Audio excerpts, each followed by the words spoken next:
Good morning. सीधा सौदा के वेडनेसडे एडिशन में आप सबका स्वागत है। इंपॉर्टेंट सेशन क्योंकि कल की वीकली एक्सपायरी से ठीक एक दिन पहले वाला वो पेनल्टीमेट सेशन जिसमें आमतौर पे एक्सपायरी रिलेटेड मूव्स हम बाजार को डाइजेस्ट करते हुए देखते हैं, इसीलिए इंपॉर्टेंट और संकेत फ्लैटिश नोट पे आपको कामकाज अक्रॉस द ग्लोब होता हुआ नजर आएगा और एक रेंज में फंसे हुए हैं ग्लोबल मार्केट्स, हमारे बाजार भी।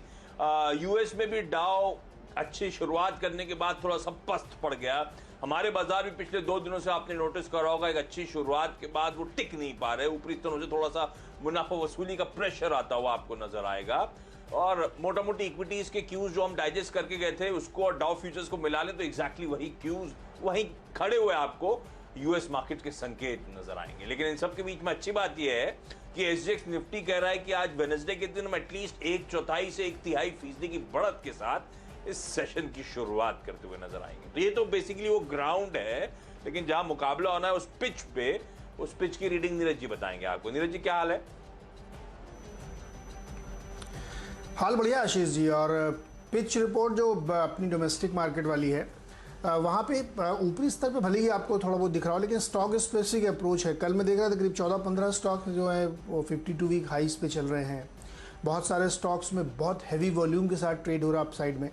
तो जहाँ पे खबरें हैं, जहाँ पे अच्छे नतीजे आ रहे हैं, वहाँ पे कोई दिक्कत नहीं। इंडेक्स लेवल पे हो सकता है कि निफ्टी या बैंक निफ्टी ट्रेड करने वालों को थोड़ा सा अंदाज़ा लगाना मुश्किल है, लेकिन स्टॉक्स पे इतना दिक्कत नहीं है। तो मुझे लगता है कि एक तेज़ी का माहौल बना हुआ है और सरकार की तरफ से जो प्रयास किए जा रहे हैं वो धीरे धीरे रंग लाते हुए दिख रहे हैं। तो ग्लोबल मार्केट को भी देखें आप या अपनी पिच को भी देखें, तो मुझे लगता है कि लॉन्ग साइड का ही ट्रेड बनता है। और कल तो टीम बनाना बड़ा आसान था, हम तो 10 के 10 बाई लेके चल रहे हैं।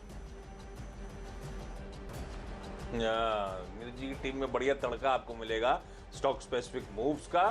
अच्छा, मेरे ख्याल से 10 के 10 बाय तो खैर मेरे पास भी हैं। मैं शुरुआत कर देता हूं पहले एक दिग्गज के साथ। आज शायद pharmaceutical as a space radar पर रहेगा। वैसे भी जब बाजार रेंज में फंसता है, जब थोड़ा सा दिक्कतें नजर आती है ना, तभी इस तरह की पॉकेट फिर से आउट परफॉर्म करती है, तभी इन्वेस्टर्स को इनमें वैल्यू नजर आने लगती है। अच्छा खैर, खबरों के बीच में सिप्ला है पहला स्टॉक, क्योंकि वो मॉडर्ना की वैक्सीन को भारत में इमरजेंसी यूज ऑथराइजेशन मिल गया है, यानी कि उसका इस्तेमाल शुरू हो जाएगा। तो मॉडर्ना हो गई इस देश की चौथी अप्रूव्ड वैक्सीन। कोविशील्ड, कोवैक्सीन और वो रशियन स्पुतनिक वी। स्पुतनिक को लेकर तो दिक्कतें आ रही हैं रोल आउट को लेकर, तो ये अच्छी अपॉर्चुनिटी है मॉडर्ना की इमरजेंसी यूज ऑथराइजेशन। और जो सिप्ला, जो फार्मा मेजर है, सिप्ला को ये अलाउ करा गया है कि वो इंपोर्ट कर सकता है मॉडर्ना की वैक्सीन। खैर अभी थोड़ी सी और औपचारिकता बची हुई है, लेकिन सिप्ला के लिए बढ़िया खबर और वैसे भी हम सब के लिए भी बढ़िया खबर कि वो वैक्सीन रोल आउट थोड़ा सा और पिकअप होता हुआ नजर आएगा एक फ्रेश एंट्रेंट के साथ। खैर, तो सिप्ला 1000 तक के लेवल 4 डिजिट की तैयारी कर रहा है। अब आज होगा नहीं होगा ये कहना थोड़ा मुश्किल लगता है, लेकिन हाँ 1000 के टारगेट लेके चल रहा हूँ इस स्टॉक पर। ऐसे ही तानला प्लेटफॉर्म आज अब तो कई बार मेंशन कर चुका हूं। मेरे ख्याल से पहली बार जब मेंशन कर रहा था जब बढ़िया कंसोलिडेशन था, तब लग रहा था चलने की तैयारी हो रही है। उसके बाद कल मेंशन कर रहा था जब वो लार्ज ट्रेड्स हुए जिसमें एसबीआई म्यूचुअल फंड, जिसमें स्मॉल कैप वर्ल्ड फंड ने ऑलमोस्ट 4.5-5 लाख दोनों ने खरीद लिए शेयर्स इस कंपनी के। और वो साथ में अब कल फिर से वो अपडेट आया कि वो कैरिक्स मोबाइल दरअसल इनकी एक होली ओन सब्सिडरी है तानला प्लेटफॉर्म्स की, जिसने वो पार्टनरशिप करी है ट्रू कॉलर के साथ। तो उसकी डिटेलिंग सामने आती हुई नजर आई। मुझे लगता है स्टॉक को अडाप्ट रखेंगे। वैसे कल भी वो डील के अनाउंसमेंट के बाद, वो लार्ज ट्रेड्स के अनाउंसमेंट्स के बाद भी बहुत ज़्यादा मूवमेंट, हरकत नहीं आई है स्टॉक पे। तो मेरे लिए टाइम करना तो मुश्किल है, लेकिन अच्छी अपॉर्चुनिटी थी, इसलिए बार बार रह के मेंशन कर रहा हूँ। कल भी शाम को वो अपडेट आया था जो इन्होंने ट्रू कॉलर के साथ business caller IT solutions provide करने के लिए करार किया है। चलिए फोकस, जैसा कि मैंने कहा था कि स्टॉक स्पेसिफिक है, तो छोटी स्टील कंपनीज के लिए कल एक अच्छी खबर सरकार की तरफ से कल आई। सीबीआईसी ने कहा कि जो एचआरसी है, यानी जो हॉट रोड कॉइल्ड स्टील होता है या फ्लैट स्टील होता है, अलॉयज में या नॉन अलॉयज में, उसमें उन्होंने एंटी डंपिंग ड्यूटी जो जारी थी उसको कंटिन्यू कर दिया। तो इस सेगमेंट के काम करने वाली छोटी कंपनी जैसे Sunflag iron, Gallant metal, Gallant इस्पात, इन सबको इससे फ़ायदा होता हुआ दिखेगा। और ये जो एंटी डंपिंग ड्यूटी है ये दिसंबर 2021-15 तक जारी रहेगी, तो इससे इन कंपनीज़ को बड़ी मदद मिलेगी। और हमें लगता है कि ये इनके लिए फ़ायदा है, क्योंकि जो डंपिंग हो रही थी उसकी वजह से कई देशों से तो इनको दिक्कत हो रही थी और इनके जो प्राइसिंग पावर थी वो इनके हाथ में नहीं आ रही थी। तो ये खबर आने से इनको बड़ा फ़ायदा होगा, तो हमें लगता है कि खरीदारी करके चलना चाहिए। अच्छा, गैलेंट मेटल का जो बीच में मैंने नाम लिया, उसके रिजल्ट भी आए कल और बड़े तूफ़ानी रिजल्ट दिख रहे हैं। मुनाफा इनका जो है 7 करोड़ से बढ़ के 38 करोड़ हो गया और जो आमदनी वो 200 करोड़ से बढ़ के 350 करोड़ हो गई। तो एक्सपेक्टेड लाइन पे सारी स्टील कंपनी के रिजल्ट ऐसे ही आ रहे हैं, छोटी छोटी कंपनियों के। लेकिन ये जो तड़का है न्यूज़ का कि इनकी जो एंटी डंपिंग ड्यूटी है फ्लैट स्टील प्रोडक्ट्स पे, वो कंटिन्यू करेगी, तो इससे इनको फ़ायदा होगा। तो 3 स्टॉक ये हैं, अगले 3 भी वही, लेकिन बाद में बताऊँगा, पहले आशीष बताएं। 3 स्टॉक, गैलेंट इस्पात, गैलेंट मेटल और सन फ्लैग आयरन। ओके, अच्छा, क्योंकि नंबर्स की बात छड़ी तो कुछ स्टॉक्स नंबर स्पेसिफिक भी टीम में नजर आएंगे। मनाली पेट्रोकेमिकल, अच्छा स्ट्रॉन्ग क्वार्टर इस कंपनी ने Q4 का डिलीवर करा है। रेवेन्यूज में बढ़िया उछाल, 238 करोड़ से बढ़कर 370 करोड़ रुपए के रेवेन्यूज क्लॉक करे। और सब कंपनीज के हाईलाइट है इन लोग की ऑपरेशनल परफॉर्मेंसेस और इनका बॉटम लाइन पर उसका इंपैक्ट। तो 14 करोड़ से मुनाफा बढ़कर 91 करोड़ रुपीस के पार पहुंच गया। इस तरह का मल्टीफोल्ड जंप तो पिछला साल जो FY20 का था, इस कंपनी के पूरे साल की चारों क्वार्टर्स की ईपीएस थी ₹2.70। और ये जो लास्ट क्वार्टर खत्म हुआ है, ₹5.31 का ईपीएस क्लॉक करा है Q4 FY21 में। इस कंपनी ने खुद ही अपनी रिलीज में मेंशन करा है कि बेस्ट एवर परफॉर्मेंस था, highest turnover, highest profitability FY21 में अचीव करी है। कंसोलिडेटेड रेवेन्यूज 1000 करोड़ के पार जाते हुए ये कंपनी लीडिंग पेट्रोकेमिकल मैन्युफैक्चरर है और सिंगापुर की जो AM इंटरनेशनल है उसका आर्म है। तो रडाप रखिए, अच्छी पेडिग्री और बढ़िया परफॉर्मेंस आता हुआ। Apollo micro systems, defence related company, थोड़ी सी पस्त पड़ी हुई है, 114-115 के आसपास के जोन्स पर, साल के आइज 155 के थे। तो खैर डिफेंस को असली टेलविंड मिलती है जब अक्रॉस सेक्टर बढ़िया खबरें आती हैं, अदरवाइज स्टॉक आमतौर पर ठंडे पड़े रहते हैं। पर आज अच्छा आउट परफॉर्मेंस दिखाएंगे क्योंकि ऑफ हाई ट्रेड कर रहा है ये स्टॉक और बढ़िया फाइनेंशियल परफॉर्मेंस इसने भी डिलीवर कर रहा है। तो रेवेन्यूज तो Q4 में इसने लास्ट साल के मैच कर डाले 75-80 करोड़ रुपए के आसपास। हाईलाइट यहां पे भी प्रॉफिटेबिलिटी है। मुनाफे का आंकड़ा इस कंपनी का 120% का जंप, 3-3.5 करोड़ रुपए पे 1.5 करोड़ के सामने। लास्ट क्वार्टर से कंपेयर करेंगे Q on Q तो भी प्रॉफिटेबिलिटी में एक स्टीप जंप नजर आएगा, इसीलिए मेंशन कर रहा हूं। अपोलो माइक्रो सिस्टम बढ़िया पेडिग्री, बढ़िया कंपनी है। अब फाइनेंशियल्स में अच्छा ट्रैक्शन आ गया तो वापस होपफुली रेट होगा। खैर इस समय तो सिर्फ ट्रेडिंग का बेट। GOCL कॉर्पोरेशन, GOCL दरअसल हिंदुजा ग्रुप की वो जो गल्फ ऑयल कॉर्पोरेशन जिस नाम से जानते थे उसका नाम बदला था GOCL, गल्फ ऑयल ही है ये कंपनी।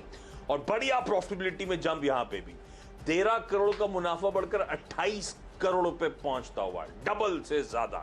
पिछले क्वार्टर में भी 15 करोड़ का ही मुनाफा करा था। तो आप साल दर साल Q on Q देखेंगे, ये Q4 थम्स अप था ऑपरेशनल परफॉर्मेंस और प्रॉफिटेबिलिटी के लिहाज से। इसीलिए मेंशन कर रहा हूं मनाली को, इसीलिए मेंशन कर रहा हूं अपोलो माइक्रो सिस्टम्स को और लाइकवाइज GOCL कॉर्पोरेशन को। इन तीनों की प्रॉफिटेबिलिटी के आंकड़े तगड़ा जंप दिखा रहे हैं।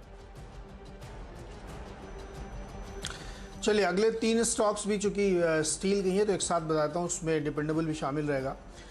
Good luck India, Vardhman speciality steel और श्याम मेटालिक्स, ये तीनों भी है। देखिए इस खबर को अगर आप इंटरप्रेट करेंगे तो खाली समझना आपको ये कि जो वैल्यू एडेड प्रोडक्ट बनाते हैं रॉ स्टील से उसको वैल्यू एड में कन्वर्ट करते हैं, फ्लैट बनाते हैं, HRC बनाते हैं, उन्हीं कंपनियों को इसमें फ़ायदा होने वाला है। बल्क प्रोड्यूसर को उतना ज़्यादा नहीं है, तो इसीलिए इन कंपनियों को शामिल किया है। तो ये जो छोटी छोटी कंपनीज़ हैं जो स्पेशलाइज्ड स्टील बनाती हैं, किसी खास सेक्टर को सप्लाई करती हैं, उनके लिए प्राइस प्रोटेक्शन इस खबर की वजह से बहुत होगा। कम से कम दिसंबर तक उनको इसकी बड़ी होगी। दूसरा जो डिमांड सर्ज आप देख रहे हैं स्टील को लेकर के, तमाम प्रोडक्ट को लेकर के, उसका फ़ायदा इनको मिलेगा। तो इन तीनों भी खरीदारी कर सकते हैं, गुडलक, वर्धमान और श्याम मेटालिक्स में। डिपेंडेबल है श्याम मेटालिक्स। आशीष। Okay, Shyam Metaliks dependable. और अगला स्टॉक डिपेंडेबल के तौर पे कह लीजिए या फिर अगला स्टॉक कह लीजिए, यूफ्लेक्स है वो काउंटर।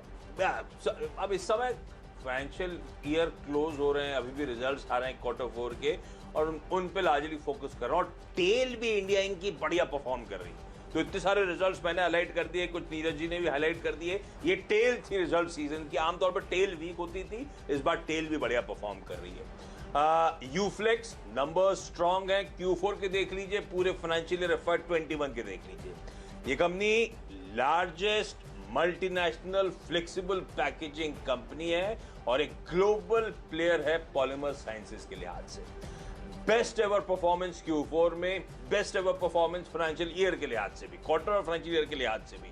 Q4 में हुआ क्या, मैंने कहा था ऑपरेशनली गजब कर रही हैं कंपनियां। एबिटा में 87% का जंप साल दर साल, 516 करोड़ पे एबिटा। मुनाफे में 165% का जंप, 265 करोड़ का मुनाफा क्लॉक करा। इस तरह का गजब का परफॉर्मेंस आ रहा है और ये स्टॉक सारे के सारे बढ़िया चल रहे हैं। बाजार एक्सपेक्ट कर रहा था इनसे फंडामेंटली बेटर परफॉर्मेंस। मेरे ख्याल से कल इसने अपने 52 हफ्तों के हाईज भी छू रखे हैं इस तरह के मोमेंटम में, और लेकिन नंबर्स वाकई स्ट्रीट एक्सपेक्टेशन से कहीं बेहतर, इसीलिए मेंशन कर रहा हूं। पर होता है कई बार नंबर्स से पहले लोग पोजीशंस बिल्डअप करके रखते हैं और फिर काटते हैं जब न्यूज आ जाती है। तो थोड़ा सा इनिशियल ट्रेड सेटल होने देंगे, उसके बाद हम तेजी का मन बनाएंगे। तो स्क्रीन को थोड़ा वॉच आउट करिएगा ये सारे रिजल्ट रिलेटेड स्टॉक्स में। इस नोट पर एक काम कर रहा हूँ, क्विकली छोटा सा ब्रेक के उस पर नीरज जी और मेरा स्वागत है एक बार फिर से आपका सीधा सौदा में। और अब फ्री हिट और पिंच हिटर्स की बारी है। फ्री हिट के तौर पे एक छोटी कंपनी के कल रिजल्ट आए, प्रीमियर पॉली फिल्म्स, और इसके नतीजे भी बेटर दिख रहे हैं, चाहे आप साल दर साल देखिए या तिमाही दर तिमाही। इनका भी प्रॉफिट डबल हो गया है और जो रेवेन्यूज़ है उसमें 13-14% की ग्रोथ देखने को मिल रही है। तो नंबर सीक्वेंसली बहुत अच्छे हैं और ऑपरेटिंग लेवल पे भी बेहतर दिख रहे हैं। तो यहाँ खरीदारी की जा सकती है ट्रेडिंग के लिहाज से। एक और कंपनी बजाज स्टील्स, इसके भी कल रिजल्ट आए और इनकी जो आमदनी है वो करीब 68% बढ़ के 129 करोड़ पर रही और मुनाफा इनका 5 करोड़ से बढ़ के 30 करोड़ हो गया, 5 टाइम्स। तो नतीजे बहुत धांसू हैं और खबरें भी इनके लिए पॉजिटिव हैं। तो यहाँ पर भी खरीदारी कर सकते हैं। 800 रुपये का लक्ष्य इसके लिए होगा। नहीं, कई सारी छोटी कंपनीज। अब कल ऐसे फ्लेक्स फूड उतार रहा है टीम में, क्या बढ़िया परफॉर्मेंस था, क्या बढ़िया स्टॉक मूवमेंट आया। कल भी रात में मैं देख रहा था कई सारी छोटी कंपनी, पर फिर समय नहीं था मेरे पास कि उन छोटी कंपनी दिक्कत होती कि बैकग्राउंड चेक करो फिर बात करो उन स्टॉक्स के बारे में। तो फिर मैंने कई सारी छोटी कंपनी अवॉइड करी, लेकिन हाँ टेल गजब की है इंडिया इंक की। इस बार छोटी कंपनियों के भी नंबर्स बहुत अच्छे आ रहे हैं। ऐसी कई सारी कंपनियां जिनको सुना भी नहीं होगा, उनकी परफॉर्मेंसेस देखने लायक है। अच्छा, फ्री हिट के तौर पे स्पाइस जेट और फ्री हिट क्या, दोनों स्टॉक जो आएंगे वो ट्रैवल एंड टूरिज्म थ्रस्ट वाले हैं। स्पाइस जेट को स्क्रीन पर दिखाइए। कल भी टीम में मेंशन करा था और कल मेरे ख्याल से 3% का बढ़िया मूव देके गया स्पाइस जेट। तो कल मेंशन करा था क्योंकि एफएम का वो जो पैकेज आया था ट्रैवल एंड टूरिज्म को लेकर, वो खास तौर पर अट्रैक्शन था। और मैंने कल भी कहा था कि सिर्फ वो खबर नहीं बल्कि न्यूमरस टेलविंड्स है, अच्छी खबरों का सहारा इस स्टॉक के साथ है। तो बढ़िया प्ले ओपनिंग अप ट्रेड का। Air passenger traffic third week था, वीक ऑन वीक जब इंप्रूव हो रहा था इस देश में। धीरे धीरे जैसे जैसे कोविड नंबर्स रिड्यूस हो रहे हैं, वैक्सीनेशन बढ़ रहा है, ट्रैवल एटलीस्ट पिकअप होता हुआ नजर आ रहा है, वो बड़ा पॉजिटिव है। और उसी को इनकैश करने के लिए इन्होंने अपनी मेगा मॉनसून सेल चला रखी है। आज वो इंटरग्लोब की खत्म होने वाली है, इनके अंडर वे है इस समय। और बजट एयरलाइंस, गवर्नमेंट की उड़ान स्कीम, वो रीजनल कनेक्टिविटी, मुझे लगता है वैसे ही फिर स्पाइस जेट वापस परफॉर्म करता हुआ नजर आएगा। अच्छा, इन सबके बीच में ज्यादा इंपॉर्टेंट आज वो बोर्ड मीट है जिसमें रिजल्ट्स प्लस फंड रेजिंग पर विचार होना है। तो वो फंड रेजिंग पर विचार बड़ा इंपॉर्टेंट होना है। और दूसरा रिजल्ट तो हम जानते हैं, जिस क्वार्टर Q4 के आने फिर से थोड़ी सी दिक्कतें आई थी पैंडेमिक रिलेटेड, पर उसमें कमेंट्री बड़ी इंपॉर्टेंट होगी। पहले तो फंड रेजिंग का मींस कैसे होगा, कौन पैसा झोंक रहा है इस समय इस एयरलाइन में। हमने इंटरग्लोब के समय देखा था स्टॉक में क्या फंड रेजिंग के समय मैसिव आउट परफॉर्मेंस आया था। दूसरा, कोई भी कमेंट्री मैनेजमेंट की तरफ से स्ट्रीट बहुत क्लोजली वॉच आउट करिए इसके कार्गो बिजनेस के डीमर्जर और उसकी सेपरेट लिस्टिंग, जो मैनेजमेंट ने इंडिकेशन दे रखे हैं, टाइमलाइन का इंतजार है। अगर वैसी कोई भी अनाउंसमेंट आता है तो वो बड़ा अच्छा रहेगा, क्योंकि कोविड टाइम्स में स्पेसिफिकली उस कार्गो बिजनेस ने बहुत अच्छा करा है। तो समय राइप है, अपॉर्चून है, अब वो अनाउंसमेंट्स के लिए अवेटेड होंगे। और हमेशा स्पाइस जेट इसलिए अब कंफर्ट दे रहा है क्योंकि ये साल के हाईज 108, वहां से ठंडा ईयर अब तक के हाईज 150 प्लस के थे, वहां से एक रैंक अंडर परफॉर्मर बना हुआ है। तो लेवल्स के हिसाब से कंफर्ट है, इसीलिए मेंशन कर रहा हूं। स्पाइस जेट को रैप रखेंगे, लेकिन आज इवेंट का दिन है तो फिर बाद में जाते जाते स्ट्रिक्ट स्टॉप लॉस के साथ इवेंट को अप्रोच करेंगे। रेल विकास निगम RVNL के नाम से हम लोग ज्यादा इस कंपनी को जानते हैं आजकल। बढ़िया Q4 परफॉर्मेंस इस कंपनी का आता हुआ।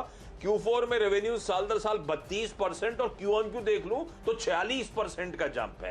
प्रॉफिट्स बढ़िया 250 करोड़ 247 करोड़ से बढ़कर 312 करोड़ रुपए पे पहुंचते हुए इवन Q on Q भी आप देखेंगे 10-15% का प्रॉफिट में जंप है। तो हर पैमाने पे नंबर्स अच्छे हैं, लेकिन ये भी साल के हाईस को अप्रोच करने की तैयारी में है, तो उसका ध्यान रखिएगा। लेकिन नंबर्स के लिए थम्स अप है और रेलवेज के लिए वो बड़ा आवंटन, बड़ा खर्च करने की जो खबरें हैं वो सब टेलविंड्स प्रोवाइड करेंगी इन स्टॉक्स को। ब्रेक के उस पार आखिरी के दो स्टॉक्स, हम दोनों के एक दूसरे की। और एक बार फिर से आपका स्वागत। और अब बारी है आखिरी के दो स्टॉक्स की। टेक्नो इलेक्ट्रिक, नतीजों के आधार पर इसको चुना है। जिन्होंने कल नतीजे पेश किए उसमें इन्होंने 223 करोड़ की आमदनी शो की है, जो 84% की ग्रोथ दिखा रही है YoY, यानी साल दर साल डबल से के करीब पहुंच गई इनकी आमदनी। प्रॉफिट इन्होंने दिखाया है 65 करोड़ का, जो 18 गुना हो गया है, 3 करोड़ से बढ़ के 65 करोड़ के आसपास है, 18 गुना हो गया। तो ये एक अच्छा नतीजा दिख रहा है। यहाँ पे ट्रेडिंग बाउंस यहाँ पे आ सकता है, टारगेट 355 का होगा। फिनोलेक्स केबल्स, ये केबल वाली कंपनी है, नतीजे अच्छे हैं, बहुत बढ़िया दिख रहे हैं ऑपरेशनली। साथ ही जो इनकी कमेंट्री है, आउटलुक बहुत ही पॉजिटिव है, क्योंकि 5G रोल आउट और तमाम जो अपग्रेडेशंस हो रहे हैं उसकी वजह से केबल मार्केट की काफ़ी अच्छी डिमांड देखने को मिल रही है। तो यहाँ पे खरीदारी कर सकते हैं। और जो कॉपर की प्राइसिंग बढ़ी है ना, वो पूरा इन्होंने ले लिया है, पास ऑन कर दिया हम लोगों के ऊपर। तो यहाँ पे आगे की रास्ता इनका साफ है, तो खरीदारी कर सकते हैं फिनोलेक्स केबल में। दोनों बाय कॉल, दोनों कैश मार्केट की छोटी छोटी कंपनीज। बाल फार्मा, अब इसका रिजल्ट तो स्ट्रांग है, 140 साल के हाईस थे, 97 पे खड़ा हुआ है। आय में 100% का जंप, घाटा था 3.5 करोड़ रुपए का, 4.5 करोड़ का इस बार मुनाफा कर डाला है साल दर साल। लास्ट क्वार्टर प्रॉफिट्स करे थे, लेकिन लास्ट क्वार्टर के प्रॉफिट से भी 200% का जंप है। तो नंबर्स अच्छे हैं, अच्छा रिएक्शन होगा। एक दिक्कत, ये 5% वाला है, तो अगर नंबर अच्छा और शार्प रिएक्शन आया तो 5% शायद लग जाएगा, तो दिक्कत हो जाएगी। पर मुझे जिस तरह के नंबर्स लग रहे हैं, शायद आने वाले कुछ दिनों तक ये अपमूव चलेगा, इसलिए वो कंफर्ट दे रहा है और इसीलिए ही मेंशन कर रहा हूँ। इंट्रासॉफ्ट टेक्नोलॉजीज कल पस्त शुरुआत हुई, जबकि मैं कह रहा था अच्छा परफॉर्म करना चाहिए स्टॉक, क्योंकि नंबर्स इसके खासतौर पर जो टर्न अराउंड प्रॉफिट्स के आंकड़ों में हुआ है वो गजब का है। छोटी कंपनी है, अब तो मेरे ख्याल से 150 करोड़ रुपए का मार्केट कैप रह चुका है मैसिव करेक्शंस के बाद।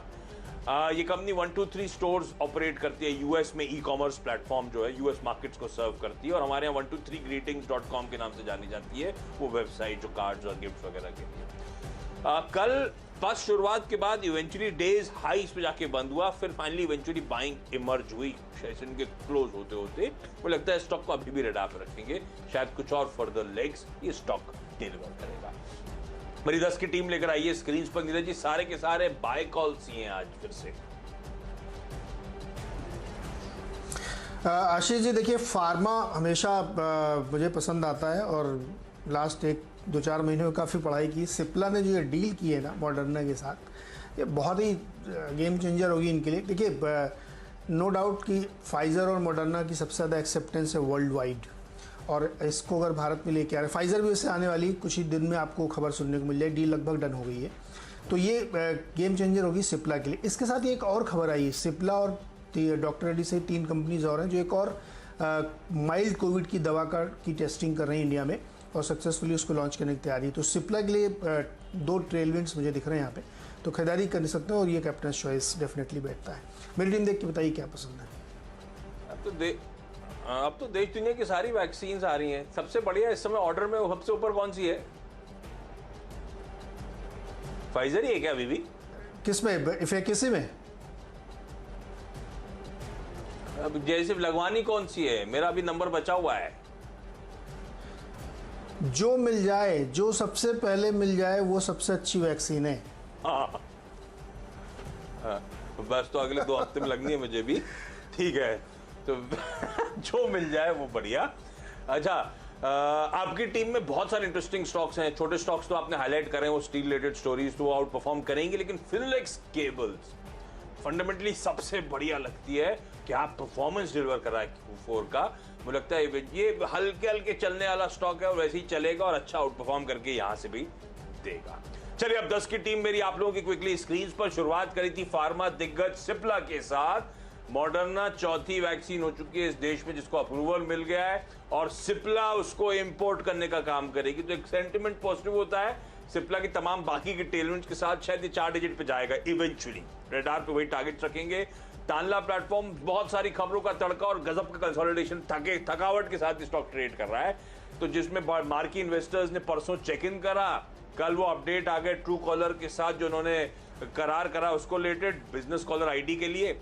Manali petrochemical, Apollo micro systems और साथ साथ जीओसीएल कॉर्पोरेशन, ये तीनों स्पेसिफिकली इसीलिए क्योंकि अच्छा क्वार्टर और उस क्वार्टर की हाईलाइट बढ़िया ऑपरेशनल परफॉर्मेंस और गजब का बॉटम लाइन नेट प्रॉफिट में जंप। यूफ्लेक्स अच्छा परफॉर्मेंस Q4 के लिहाज से, FY21 के लिहाज से गजब का परफॉर्मेंस इस कंपनी की तरफ से आता हुआ। इबीटा में 80-90% का जंप इस कंपनी ने डिलीवर करा है। मुनाफा 160% बढ़ा। स्पाइसजेट ट्रैवल एंड टूरिज्म के लिए जो किकर आया है, साथ साथ इसकी ऑल इंपॉर्टेंट बोर्ड मीट जो स्केड्यूल्ड है, फंड रेजिंग और मैनेजमेंट की कमेंट्री पे खास तौर पे नजर रखिएगा। और इसमें कोई भी कार्गो बिजनेस की लिस्टिंग रिलेटेड कोई भी अपडेट शेयर होगा तो ये अंडर परफॉर्मिंग स्टॉक बढ़िया परफॉर्म करके दे सकता है। 8वां स्टॉक जो टीम में था वो था रेल विकास निगम। तो ट्रैवल एंड टूरिज्म अपनी जगह, इसके क्वार्टरली नंबर्स भी अच्छे आए। और फाइनली बल फार्मा अच्छे नंबर्स हैं, छोटा स्टॉक है, उसी तरह ट्रीट करिएगा, सिर्फ ट्रेडिंग का मन पर 5% वाला है, कुछ दिनों तक मुझे लगता है मूव दिखाना चाहिए। इंट्रासॉफ्ट टेक्नोलॉजीज कल फाइनली डेज हाइज पे जाके थका हुआ कामकाज कर रहा था, डेज हाइज पे जाके बंद हुआ है। मुझे लगता है फर्दर लेग्स होंगे इसकी रैली के, इसीलिए इसको फिर से मेंशन कर रहा हूं। खरीदारी पे पूरा फोकस और छोटी स्टील कंपनीज रडार पे आज थी। करीब कितनी 7 कंपनी है इसमें स्टील की छोटी। रीज़न ये था कि 2 ऑर्डर कल आए, उसमें एंटी डंपिंग ड्यूटी को एक्सटेंड किया गया है 15 दिसंबर 2021 तक के लिए, जिसमें फ्लैट रोल है, नॉन एलॉय और HRC के लिए। तो ये Sunflag, Gallant metal, Gallant Ispat, Goodluck, Vardhman special, Bajaj steel, इसमें 2 के रिजल्ट भी हैं, गैलेंट मेटल के और बजाज स्टील के, जो रिजल्ट भी काफ़ी बढ़िया दमदार है, तो यहाँ पर खरीदारी कर सकते हैं। इसके साथ ही प्रीमियर पॉलीफिल्म्स, छोटी सी कंपनी है लेकिन रिजल्ट बहुत ही अच्छे पेश किए हैं। फिनोलेक्स केबल के भी आप रिजल्ट देखिए, बहुत अच्छे और आउटलुक कमेंट्री बहुत बढ़िया है। इसके साथ ही टेक्नो इलेक्ट्रिक का मुनाफा 18 गुना बढ़ के आया है और हमें लगता है इसमें खरीदारी की जा सकती है। ट्रेडिंग के लिहाज से सारे स्टॉक्स आज के लिए